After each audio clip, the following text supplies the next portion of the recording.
ఈరోజు నిజంగా చాలా బ్యాడ్. నాకు నేను బాబాయ్ అని ఆప్యాయంగా పిలుచుకునే వ్యక్తి సీతారత్నం గారి అబ్బాయితో మా ప్రస్థానం స్టార్ట్ అయింది.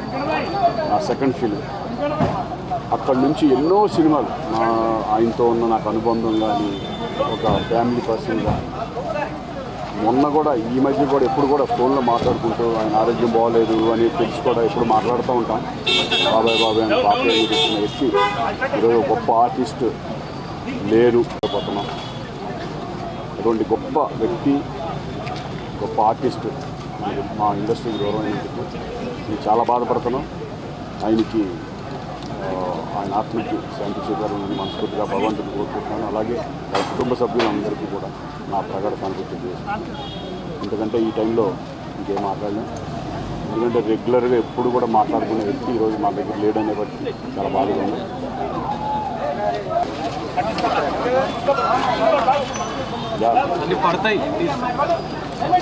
ఈరోజు నిజంగా చాలా బ్యాడ్.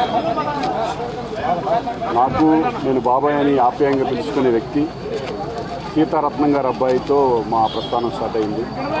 నా సెకండ్ ఫిల్మ్. అక్కడి నుంచి ఎన్నో సినిమాలు ఆయనతో ఉన్న నాకు అనుబంధం కానీ ఒక ఫ్యామిలీ పర్సన్గా మొన్న కూడా ఈ మధ్య కూడా ఎప్పుడు కూడా ఫోన్లో మాట్లాడుకుంటూ ఆయన ఆరోగ్యం బాగోలేదు అని తెలిసి కూడా ఎప్పుడు మాట్లాడుతూ ఉంటాం.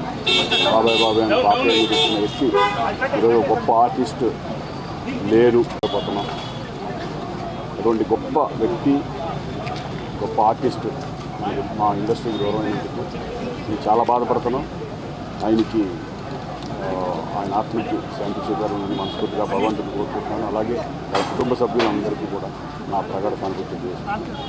ఎందుకంటే ఈ టైంలో ఇంకేం మాట్లాడలేం. ఎందుకంటే రెగ్యులర్గా ఎప్పుడు కూడా మాట్లాడుకునే వ్యక్తి ఈరోజు మా దగ్గర లేడనే బట్టి చాలా బాధగా ఉంది.